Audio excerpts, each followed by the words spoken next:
espero que non vos teña pasado.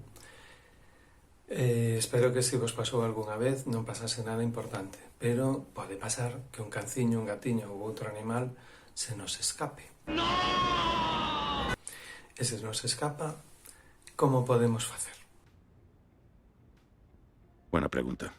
Pois é que, primeiro, o que hai que facer é espabilar. ¡Venga! Quero decir, hai que poñer todos os medios que podamos para intentar saber onde está. Canto máis tempo pase sin que saibamos onde está, máis probable é, un, que se vaya máis lonxe, e dous, que lle teña pasado algo. Que se meta nun sitio, imagínate un gato que se meta nunha casa onde hai cans que o poidan agredir, ou que pase un accidente de tráfico, unha caída, calquera detalle así. Así que, eso, sin demora e poñendo todos os medios que teñamos ao alcance. A partir de aí, avisar a quen corresponde. Quero decir, os animaliños abandonados son responsabilidade dos concellos. Entón, o ideal é poñer un coñecemento da Policía Municipal do lugar onde estemos ou do lugar onde poida ter ido. Tamén hai que convén avisar aos refuxios, porque pode ser que alguén o recolla e o leve a un refuxio. Isto convén avisalo con independencia de que teña un non-chip, porque os refuxios e en xeral as asociacións protectoras de animales teñen un montón de voluntarios que están por aí, fan rede, poñen en comunicación e pode ser que as persoas que o vexan e axuden a localizalo, que é o primeiro que hai que facer, e despois recuperalo. Normalmente, unha vez que se conseguimos saber onde está, a persoa ideal para recuperar o animal son os donos. Moitas veces non se deixan coller por persoas que non conocen. E cando intentemos capturar un animal perdido, primeiro, seguridade. Cuidado. Quero dicir, os animais están asustados e poden reaccionar de maneira agresiva por medo. Segundo, sensatez. Quero dicir,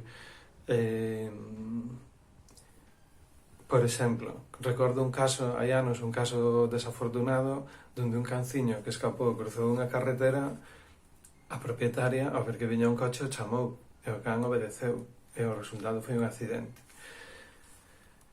A partir de aí, tranquilidade. Tranquilo, mantén la calma. E recordar que agora mismo todos temos redes que podemos poñer en marcha. Quero dicir, os nosos grupos en redes sociales, os nosos grupos de WhatsApp,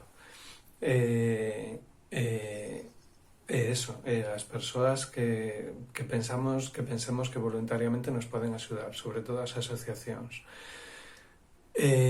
Nunca perder a esperanza, recordar que tamén se poden utilizar, por exemplo, os medios de comunicación que nos den algún eco neste sentido, por exemplo, radios locales, e outra posibilidade é poñer carteles, carteles físicos, anuncios nas redes sociales, unha cousa que hai que recordar, aunque sexa un gatiño e en Galicia sexa voluntario, millor terlle microchip. Buena decisión. Se alguén o topa e non lle chega a onda de todo o que estemos facendo buscando e o animal non ten chip, pois non vos vai poder devolver. E nos cans que é obligatorio xa por descontado. Pero a partir de aí, espero que non vos pase nunca. Pero se vos pasa, que teñamos as ideas claras do que hai que facer, porque cada minuto conta. Dadle un like se vos gustou este tema, propoñernos temas, suscribirvos se vos gustan os temas que tratamos na canle veterinario de familia. E un bico moi grande a todos. Chao, familia.